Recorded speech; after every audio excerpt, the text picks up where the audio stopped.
안녕하십니까?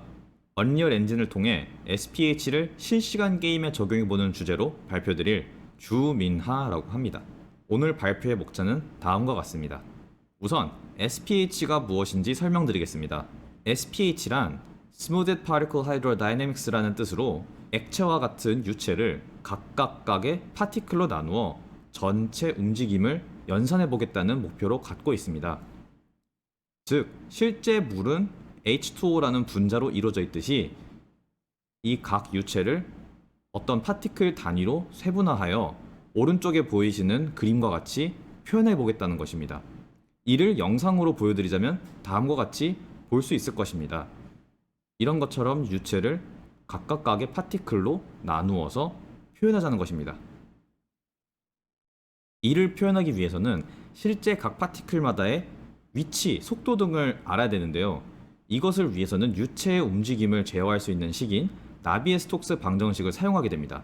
이 나비의-스톡스 방정식을 사용하게 되면 각 파티클의 가속도를 구할 수 있게 되는데요.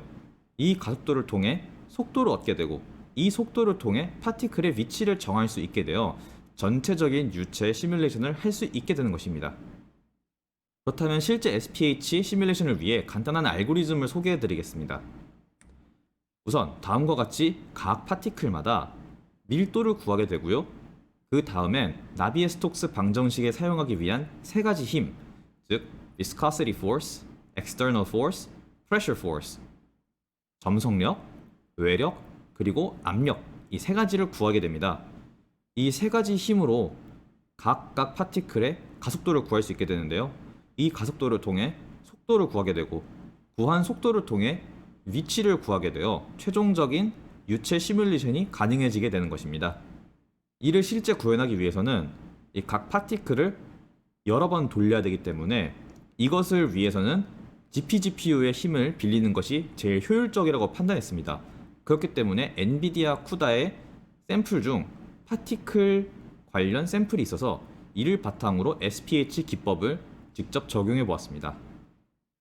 다음은 SPH 기법을 해당 샘플에 적용해 본 영상입니다.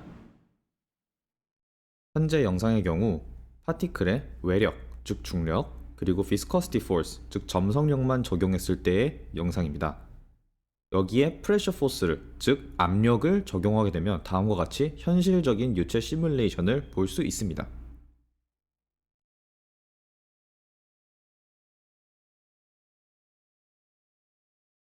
하지만 저희들의 목표는 SPH 기법을 시뮬레이션 하는 것이 아닌 이것이 게임이라는 플랫폼으로 왔을 때 어떻게 적용되는지, 어떤 식으로 적용할 수 있는지를 알아보기 위함이었습니다.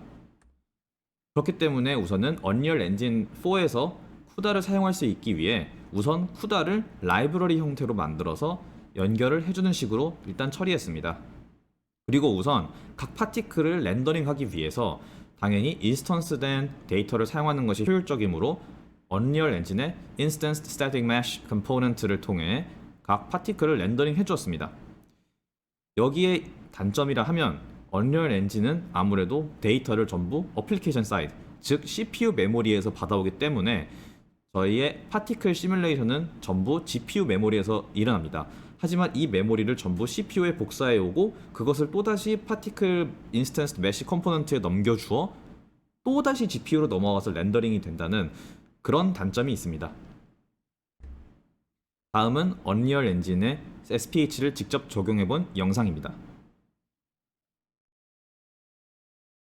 다음은 파티클 대신 마칭 큐브 알고리즘을 사용하여 실제 메쉬를 생성하여 좀 더 현실적인 유체 시뮬레이션을 한 영상입니다. 여기에 물고기와 유체가 서로 상호작용하는 것도 볼 수 있습니다.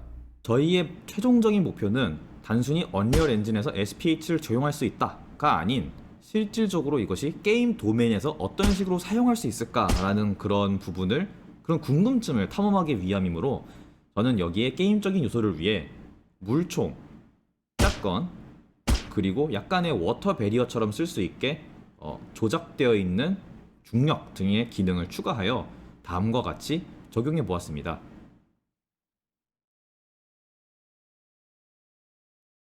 결론을 말씀드리겠습니다. 결국 SPH 기법을 언리얼 엔진과 GPGPU를 통하여 시뮬레이션 할 수 있다는 것은 이미 보였고요. 그리고 또한 이것이 게임 도메인에서도 여러 가지 방법으로 쓰일 수 있다는 것을 보였습니다. 다만 전에 말씀드렸다시피 GPU에 있었던 파티클 데이터를 다시 CPU로 복사해 와서 언리얼의 기능, 즉 어플리케이션 사이드에서 언리얼이 요구하는 그런 데이터를 넘겨주고, 하지만 결국에 그것이 렌더링 단계에선 다시 GPU로 넘어가기 때문에 그런 부분에서 발생하는 그런 오버헤드는 아직 해결되지 못했습니다. 이를 해결하기 위해선 엔진의 수정이 필요한데, 이 부분은 제가 설정한 SPH가 게임적으로 사용될 수 있느냐라는 주제에서는 조금 벗어나는 것이라고 판단되었기 때문에 엔진 수정을 유보하게 되었습니다. 결론적으로 게임 도메인에서도 SPH 기법은 다양한 방법으로 쓰일 수 있다는 것을 보였습니다. 제 발표